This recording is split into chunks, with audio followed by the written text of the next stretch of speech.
Shoutout sa mga nag-o-overtime ngayon. Dahil sa inyo, may payout kami today.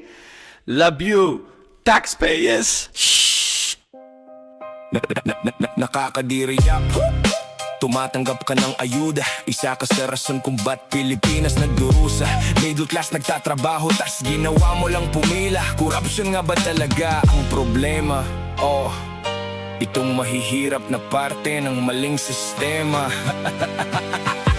Ayuda dito, ayuda doon, di ka ba nagdududa? Ba't ganon? Ginagatasan may trabaho, anong rason? Mga puro utang, iyang mahihirap. Di marunong magsumikap, ang dami-daming anak. Puro pasikat, gusto pa sa hinaharap kanilang mga anak. Magangat sa buhay. Di mo kasalanan kung pinanganak ka na mahirap, pero ba't di mo subukan ng magsumikap? Ayaw sa oportunidad kasi malayo, mamamatay ka nang walang pagbabago. Malabo ka ring may marating sa buhay, paano? Nakontento ka na sa kung ano mang patutunguhan ng pagiging ikaw.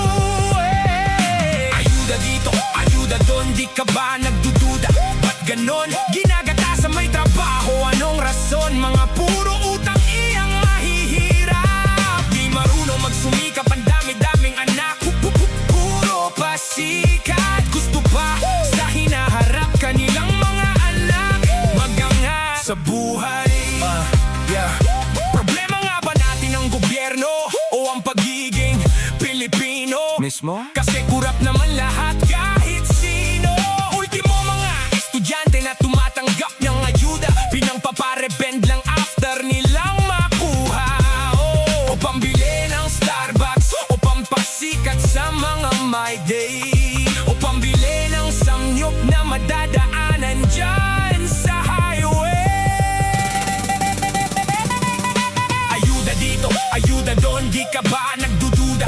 Ba't ganon? Ginagatasan may trabaho, anong rason? Mga puro utang, iyang mahihirap. Di marunong magsumikap, ang dami-daming anak.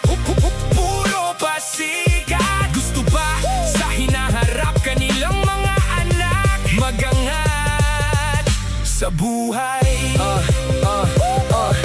Walang nakakaawa sa pagiging mahirap. Huwag mo ring sabihing mabuti kang tao. Huwag mong gawing panakip butas yung pagiging mabuti kung dyan lang narating mo. Di ako mayaman pero di rin ako alipin. Di ako tatanggap ng perang di para sa'kin. Lamunin mo, ayuda mo kung gusto mong mabuhay sa pinaghirapan ng ibang tao.